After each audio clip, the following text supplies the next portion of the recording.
El cementerio de los niños de Glencorrie. En el norte de Escocia, entre las montañas de Cairngorms y los pantanos de Rannochmoor, hay un lugar que los pastores evitan incluso en los días de mejor clima. El cementerio de los niños de Glencorrie.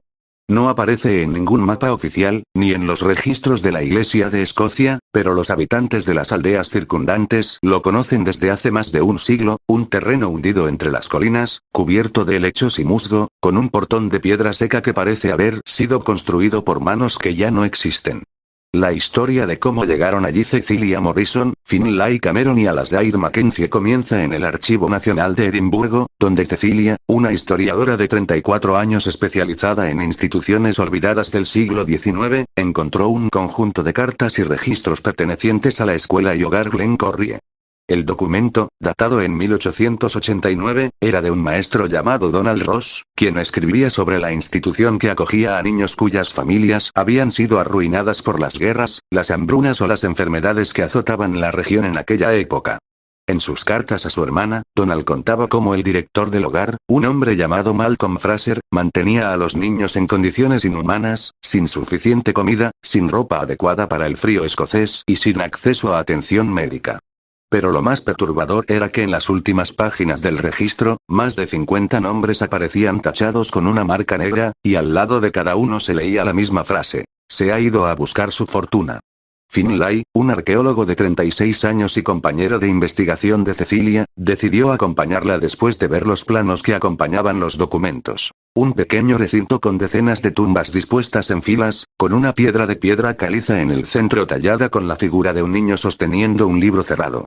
No hay registro de estos niños en ninguna otra parte, explicó Finlay mientras preparaban sus mochilas para el viaje, como si hubieran sido borrados del mundo.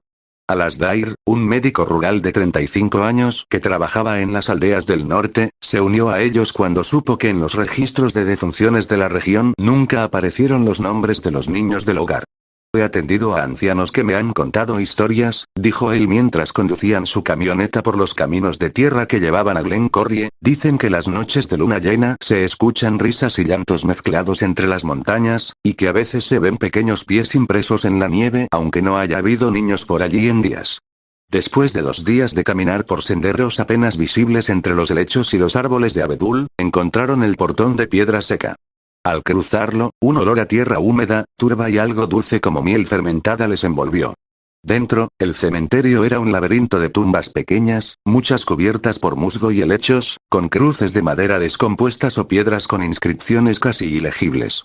La piedra central que describía el plano estaba allí, en el centro del recinto, con la figura del niño y el libro aún discernibles a pesar de los años de lluvia y viento gélido. Mientras Cecilia limpiaba algunas de las piedras para leer los nombres, Fiona, de 4 años. Ruairi, de 6. Morag, de 3. Ewan, de 5. Finlay notó que el suelo alrededor de la piedra central estaba perturbado, como si alguien lo hubiera excavado recientemente. También encontró un pequeño objeto de metal oxidado. Un colgante en forma de estrella, con iniciales grabadas en su centro. Dr. De repente, escucharon una voz suave, como la de un niño que canta una canción de cuna en gaélico antiguo. Alasdair siguió el sonido hasta una esquina del cementerio donde se encontraba una tumba más grande que las demás, con una inscripción que leía: Donald Ross, maestro, protector de los niños, fallecido en 1890.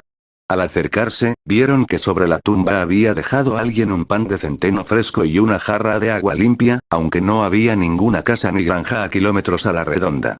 Mientras Finlay examinaba el colgante que había encontrado, el canto se hizo más fuerte, y empezaron a ver luces débiles flotando entre las tumbas, como pequeños fuegos de hoguera que no consumían nada.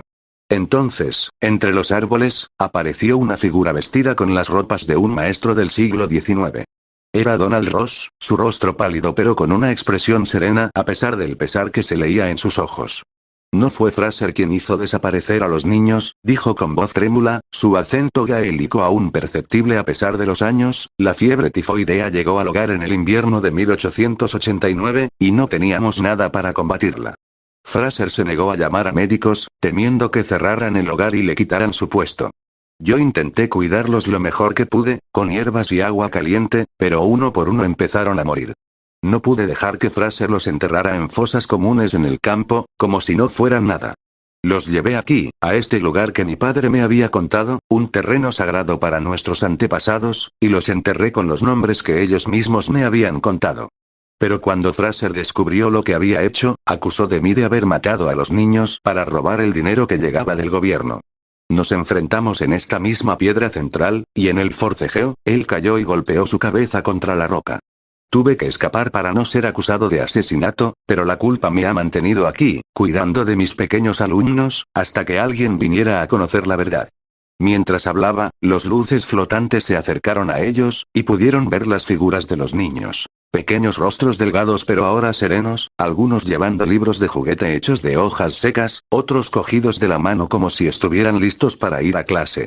Cecilia se dio cuenta de que debajo de la piedra central había algo más que tierra, el sonido de madera al golpearla era claro. Con la ayuda de Finlay, empezaron a remover el suelo, y descubrieron una caja de madera que contenía los documentos que Donald Ross había escondido. Los registros verdaderos de los niños, con sus nombres completos, sus edades y las historias de sus familias. También encontraron el dinero que el gobierno enviaba al hogar, todo intacto, porque Donald nunca lo había tocado, esperando poder usarlo para comprar medicinas y comida que nunca llegaron. En ese momento, el suelo empezó a temblar suavemente, y las montañas a lo lejos emitieron un crujido profundo. La tormenta del invierno se acerca temprano este año, dijo Alasdair, mirando hacia el cielo que se volvía gris oscuro, y el terreno aquí es inestable, con la lluvia, podría desplomarse. Donald negó con la cabeza, mirando a los niños que lo rodeaban. No puedo irme de aquí. Mis pequeños necesitan de mí hasta que su historia sea conocida y puedan descansar en paz. Pero ustedes deben llevar la verdad fuera de estas montañas.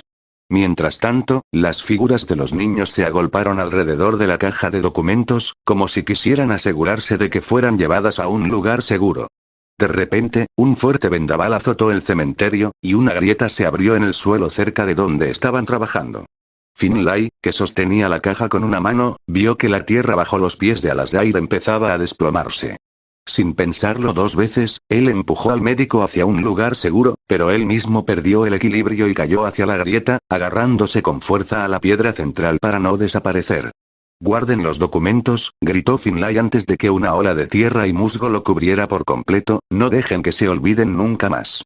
Alasdair intentó alcanzarlo, cavando con las manos en la tierra suelta, pero Cecilia lo detuvo con firmeza. «No podemos ayudarlo ahora, tenemos que cumplir su deseo». Él dio su vida para que la verdad saliera a la luz. Mientras se alejaban corriendo del cementerio, el vendaval se intensificó, y escucharon una canción alegre de niños que resonaba por todo el valle, seguida de un susurro en gaélico que parecía decir gracias, protectores nuestros. Cuando miraron hacia atrás, el portón de piedra seca había cerrado como si nunca hubiera habido un camino hacia el recinto, y las luces flotantes se habían apagado, dejando solo el silencio de las montañas. El camino de regreso fue largo y difícil, con la tormenta de nieve que azotaba las colinas y obligándolos a refugiarse en una cabaña abandonada durante 2 días. Pero Cecilia guardó los documentos con esmero, y Alasdair cuidó del colgante de Donald Ross como si fuera un talismán. Cuando finalmente llegaron a la aldea más cercana, contaron su historia a los ancianos, quienes reconocieron los nombres de los niños y confirmaron que habían escuchado sus voces durante generaciones. «Siempre supimos que algo pasaba en Glencorrie», dijo una mujer de más de 80 años, «mi abuela me decía que los niños no estaban solos, que alguien los cuidaba». Con los documentos que habían encontrado y las historias de los lugareños, Cecilia y Alasdair lograron que las autoridades reconocieran oficialmente la existencia de los niños de Glencorrie. Se erigió un monumento de piedra caliza en la entrada del valle, con todos los nombres que habían podido leer en las tumbas, y cada año, el día de San Andrés, patrono de Escocia, la gente de las aldeas circundantes lleva pan de centeno, miel y agua fresca hasta el lugar, en honor a los niños y a quienes los protegieron. Alasdair decidió mudarse a la zona, abriendo una clínica móvil que atendía a los niños de las aldeas más remotas, asegurándose de que ninguno sufriera el olvido ni la negligencia que aquejó a los pequeños de Glencorrie. Pasó el resto de su vida trabajando en la región, y antes de morir, en 1952, pidió que lo enterraran cerca del monumento, para seguir cuidando de los niños que ya no estaban. Cecilia, por su parte, pasó años investigando más sobre la historia del hogar y de Donald Ross, escribiendo un libro que convirtió al cementerio de los niños en un lugar de memoria y respeto, conocido en todo el país como el recinto de los pequeños protegidos. Aunque Finlay nunca volvió a ser visto, los pastores que trabajan en las montañas de Cairngorms dicen que algunas noches, cuando la luna está llena y el viento es suave, se puede ver una figura con una mochila en la espalda caminando entre los árboles, parece estar buscando algo, pero siempre lleva una sonrisa en el rostro, como si supiera que la verdad ya no está oculta.